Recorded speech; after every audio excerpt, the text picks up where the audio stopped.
Um, recently, I guess I can say recently, the long-running novel series from Stephen King called The Dark Tower. That's officially started pre-production. I guess it's in either production or pre-production right now. And the main two cast members were selected over the course of this past month. So the role of the main villain is going to be, drumroll, Matthew McConaughey.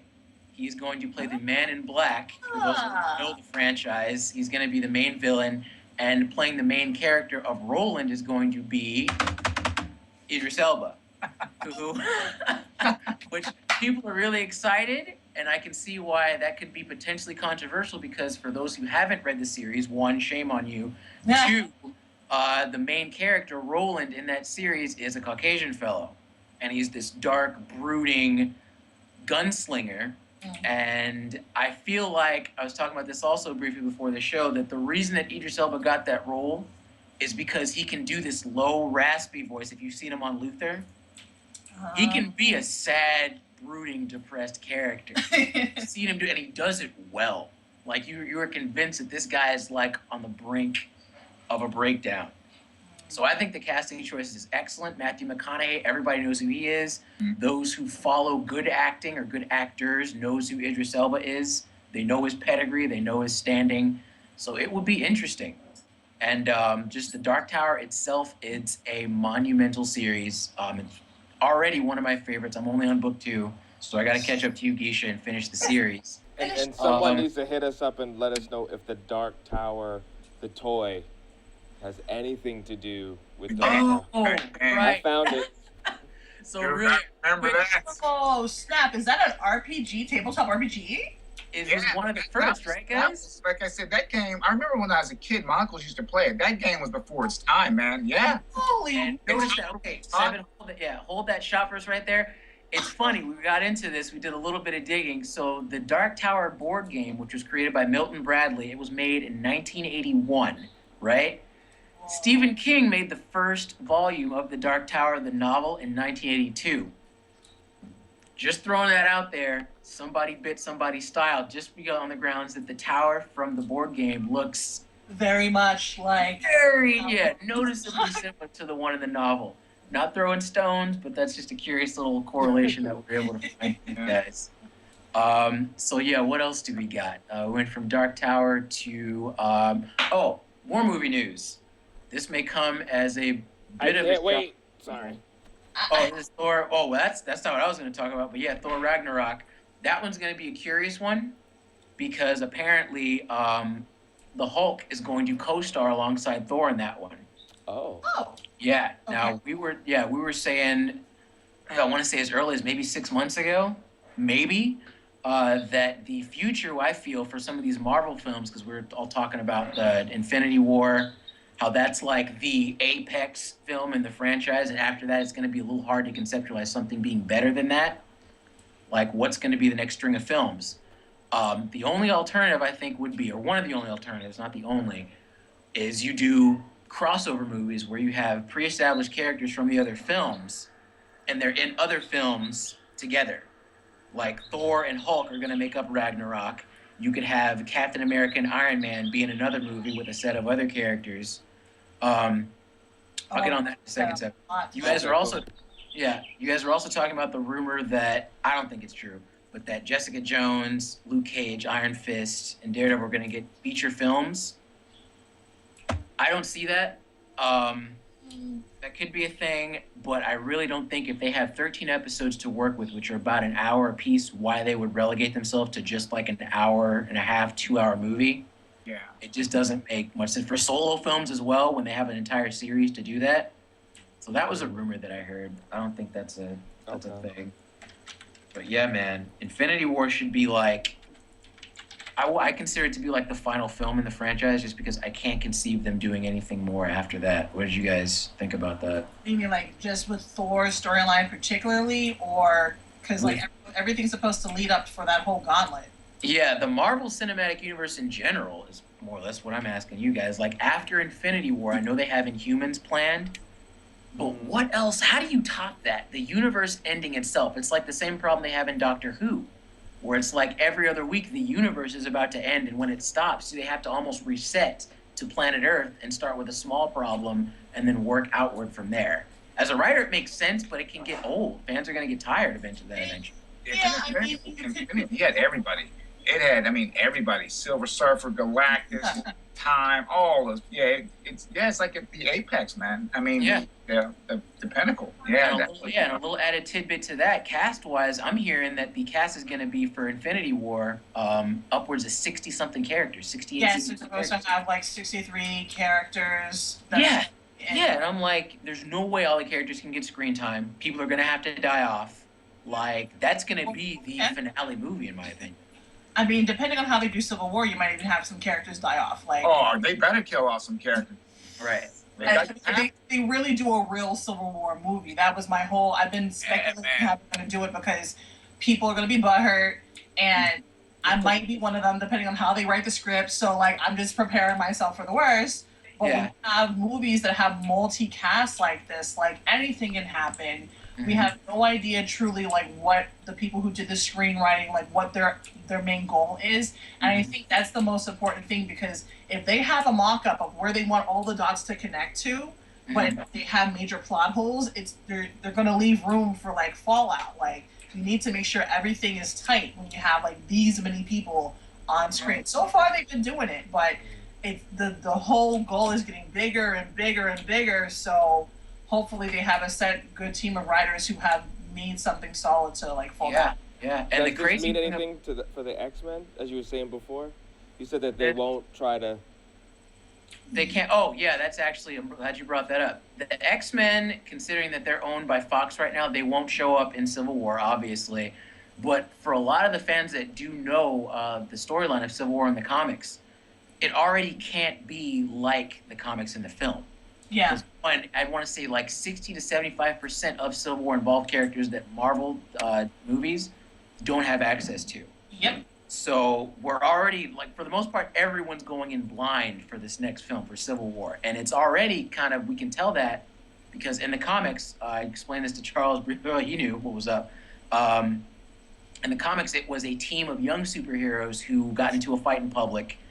Yeah. Which was the character, Geisha, do you know this? Which character it was that blew up? It's supposed to be, his name I think was like Nova. Was it Nova or Speedball or something like that? One of those. Yes, Nova, Speedball, one of those. He was a young. I don't want to call him punk, but he was a young superhero. They were teenagers, dude. Yeah, they were teenagers. They were trying to go in and like do a mission, and shit went AWOL, and he lost control of his powers, and there was a school involved, and there were children, and 60-something kids died, and that was the inciting incident to the Pro-Registration Act. It's not going to be that case in the film. We know that Bucky's going to be the inciting incident this time around, so it's already deviated. Yeah. It's already going to be a different film altogether, which I'm fine with. It looks like it's going to be great, but you're going to have more of the argument of whether we should be held accountable for the things that we do as those who are empowered, quote unquote, versus having, like, our civil liberties. It's gonna be more politically based as opposed to socially based. Yeah. They have what 2.5 hours to work with. So to try to cram all that stuff from the comics into a movie, it's a lot of information. It'd be impossible. Yeah, you're right, Charles. It would be impossible. You can't do that. Same reason. Oh, that actually reminds me of the next topic that I was going to bring up. But yeah, it's impossible to take all that comic material and then try to condense it into an hour-and-a-half, 2-hour movie. That's what I'm surprised they tried to go after it in the first place. Yeah, and another film that's in production had that same issue. It was Sandman. Anybody who's worth his or her salt as a comic book fan knows Neil Gaiman's Sandman. It's been in pre-production or production hell since, I want to say, as early as the 90s. And just now it's starting to get traction as a film. At least it was until this past week. I want to say it was like maybe a year or two ago, we learned that the actor/director, Joseph Gordon-Levitt, was signed on to play the role of the main character, Dream, a.k.a. Morpheus, a.k.a. the Sandman, the main character. He was supposed to act and direct the film, and everything was going cool. You even had Neil Gaiman himself, who's the creator of the comic. He was going to act as executive producer. This past week, Joseph Gordon-Levitt jumped off the project. He exited. And the reason for that is because New Line Cinema has been handed the, I guess, the reins, you could say, to make that project happen. Levitt wasn't having it.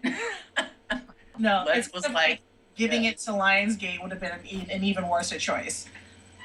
Yeah, so it just goes to show, man, it's almost for the best if, not trying to be a downer, but if production ceases on Sandman, I'll be okay with it. Because jumping back to what we were saying earlier, it's next to impossible to adapt all that information, all that history, and all that material from the comic books into a film. Visually, there are things in Sandman that you just can't do in a film and have it look good, or hold like the same context that it had in the comics. It's even if you were to take that to HBO or Showtime, because they have awesome shows when it comes to, they just picked up I think it's Showtime or Stars that's about to do another Neil Gaiman book, American Gods. Oh, And then Showtime has Penny Dreadful, which is an amazing I love that dark show fantasy so much. series. It's, yeah, we've seen that like quality shows can be made, but for certain shows that are based on comic book materials, I just think it's too difficult to be done. In a lot of cases, like we were saying before, the production crews, the people that are at the helm of these projects, they just give up. And then we get shows like Lucifer, where, where Problematic. the character who's this deep intellectual like agent of free will is relegated to making jokes about blunts on crime scenes. Cause that's what the kids like to see. It's just Yeah, they're bending up. Network TV. I'm sorry, guys. I mean, Yeah. it has moments where the character does shine through. Mm-hmm. Like, it's television. There's not much hope when it goes to the small screen. Yeah. I mean, we've had varying degrees of success when it comes to comic book shows. Gotham, The Flash, Arrow, Legends of Tomorrow, I think, is one of the better examples when you just kind of do away with, the trappings that come with being a faithful adaptation versus just making a fun, interesting show. Even though Legends of Tomorrow deviated in some areas, I wish that they stayed faithful too. Oh yeah, go ahead. Yeah, go off on that one. Well, I wasn't really happy with the casting of Vandal Savage. Mhm. I've been like holding back the anger.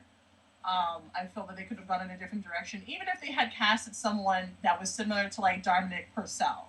Like if they had someone of his stature, maybe a person of color who had similar body structure, I could Right. see that person, and I'm sure they can act. Like there are big buff dudes who can act.